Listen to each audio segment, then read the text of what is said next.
ఎక్కడలేని పోరాటం చేస్తున్నారు వాళ్ళకి.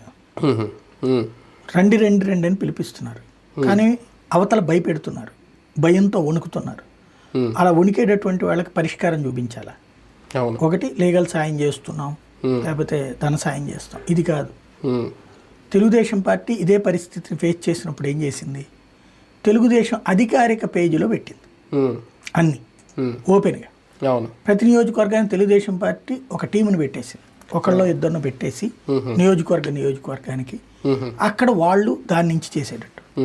ఇప్పుడు వైఎస్ఆర్ కాంగ్రెస్ పార్టీ డైరెక్ట్గా పార్టీ నాయకుల పేర్లతో కాకుండా ఇప్పుడు వ్యక్తిగతంగా పేర్లు పెడితే వీళ్ళు ఆర్గనైజ్డ్ క్రైమ్ ఇదంతా మాట్లాడచ్చు, లేదా ఇంకోటి.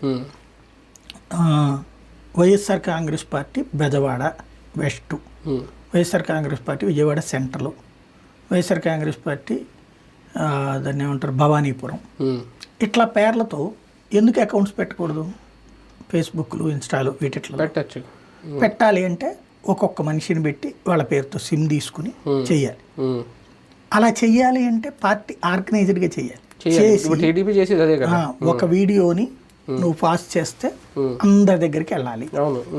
ఒక స్టేట్మెంట్ జగన్ చెప్పాడంటే అన్ని చోట్లకి వెళ్ళాలి. ఇప్పుడు అది వాళ్ళంతటా వాళ్ళుగా కార్యకర్తలు రావట్లేదు. దానికి కారణం ఇప్పుడు ఇంకా 4.5 ఏళ్ళు వచ్చింది. ఎందుకు మనం ఎప్పటి నుంచి నరకం. చివరిలో ఈవెన్ తెలుగుదేశానికి కూడా మొదట్లో వచ్చేవాళ్ళు కాదు, తర్వాత లాస్ట్ 2 ఇయర్స్లోనే చంద్రబాబు అరెస్ట్ తర్వాత బాగా బరెస్ట్ అయ్యారు. అంతకుముందు తక్కువే, 10% ఉండేవాళ్ళు రియాక్షన్. అదే ఇప్పుడు వచ్చేటప్పటికి సేమ్ ప్రాబ్లం, 10% రియాక్ట్ అవుతున్నారు వీళ్ళకి.